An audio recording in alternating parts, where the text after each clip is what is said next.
guys, just wanted to take a little bit of time to explain Google Forms. Google Forms is one of the most useful tools in our Google Suite because you can use Google Forms to collect all kinds of information very, very quickly.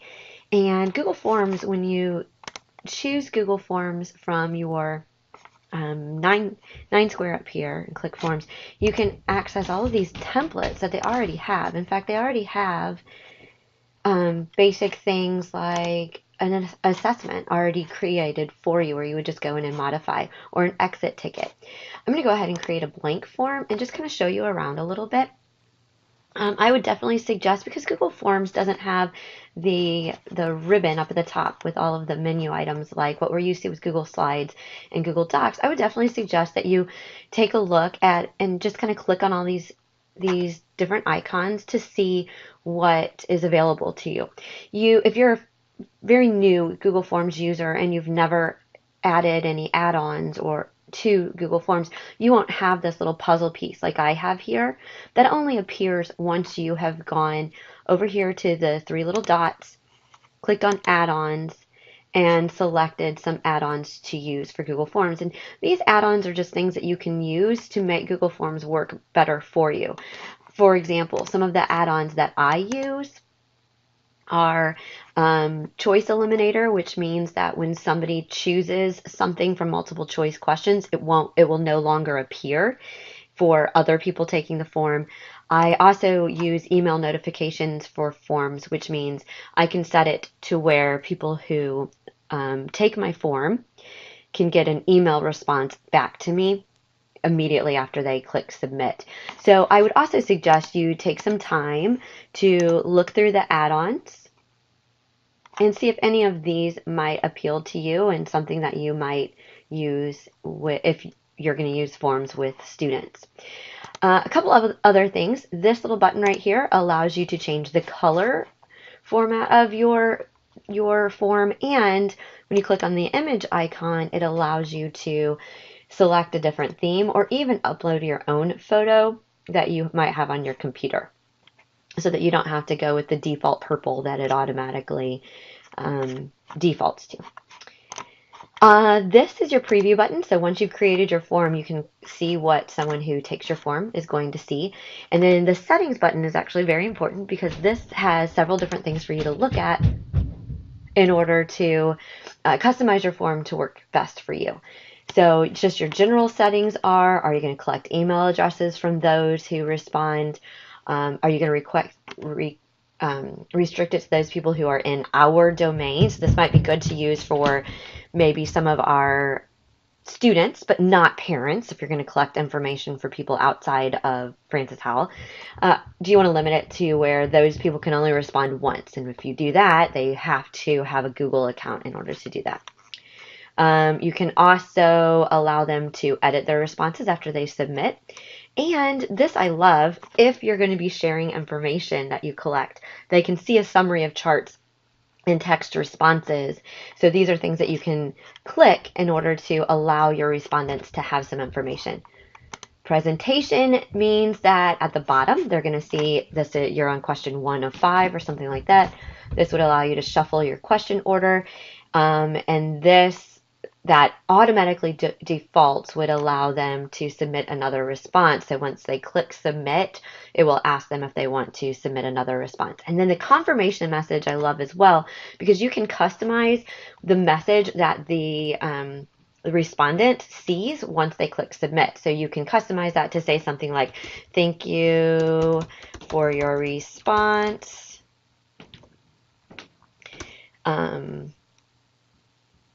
I will be in contact with more information. Or for a student, you could say something like, thank you for taking this quiz. I hope your studying paid off, or something like that. Then this other tab here is if you want to make this an actual quiz that's self-grading. Now that limits it to only multiple choice questions. So if you had something like a short answer, you'd have to go back and use Flubaroo to grade short answers. But if it's going to be a short multiple choice quiz, you can have it self-graded. And so in order for that to work for you, you just kind of go through each of these. Do you want to release the grade after each submission, or do you want to be able to go back, look at it, and then give them their grade? So you select that. Do you want the respondent to see the missed questions, the correct answers or point values, those default to be checked? So if you don't want those, then you would uncheck them. And then after each of these little tabs, you want to make sure you click Save. So when you're creating your form, you always have your title. So I'm going to make this a sample exit slip. And when you create your title here, it will default up here. Once it will make that the same title up there once you click up there. You can give a little bit of a description. And then what I love about forms is if it notices that you're putting a certain type of question, it defaults to the type of question it thinks you're trying to ask. So right now it's starting me with a multiple choice question, but if you notice if I put name here, it changes to a short answer. This drop down menu here shows you all of the different types of questions you can ask, and this is new. Just recently they added file upload, so if a student has created something, they can actually upload that, like if it's a doc or something like that, a Word document. If they notice, like if we're going to say, did you study for this quiz? They noticed that this is a yes or no question, and so they give me these suggestions, and I can add all, and it automatically filters those in for me. If I'm making this a quiz, then I would select down here a self-graded quiz. I would select down here to answer key, and I can give feedback so that if they answer yes, it will give them some feedback, or if they get it incorrect. So I'm right now selecting yes as my correct answer, and then when I click add answer feedback, then I say I can give them something that they would read once they select yes. Great job. Hopefully that will pay off. And then, or I can even link something here, which I love because with quizzes, if they get an answer incorrect, I can put a link to something, a web page, a video, something there that can clue them in and just kind of give them some sort of reinforcement or intervention. And I click Save. This over here is our menu bar. So if I want to add another question, I click there to add another question. If I want to reorder my questions, which happens to me all the time. I'll finish a quiz and I'll realize, oh, I never asked for their name. And so I'll put that at the end. When I move my mouse up here and see how when I do that, it kind of makes this set apart, this question block set apart from the others. When I do that, then I can slide my questions into a different order. This gives us an opportunity to add a title and a description to that question. I can add an image. I can add a video. Keep in mind those are only YouTube videos, so that's not going to be great for students that don't have access to YouTube at school, but if it's something they're doing at home. Or I can put the URL of a YouTube video here. So I could search for a video, like if I'm taking a quiz that might be on conjunctions. I can search right here to find some videos, and if I find one that I like I can preview it right here. If I find one I like, I just select it, and then that goes right in there. So I could use this for something at home, like flipped learning, where they can watch the video at home, and then I can have them answer some questions for that afterwards. This little tool right here is one of my absolute favorite things in Google Forms. It's a pretty advanced feature, but if I wanted to have the students go to a different part of the quiz based on their answer, this provides sections for the quiz. So for example, if I asked the question, did you study for this quiz? For those students who said no, I could have them go to maybe like a little review section and then continue with the quiz. So let me show you how this works. So you add the section first, give it a title. Hold on, I'm going to add a question to that.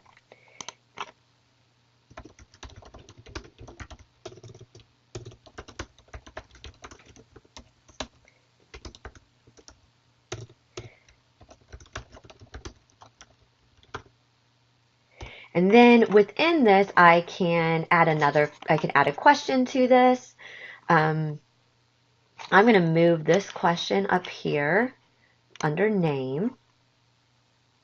And then maybe I want to actually add this little video under that didn't study, so they would have the opportunity to maybe watch that video, or I can even put some text in here.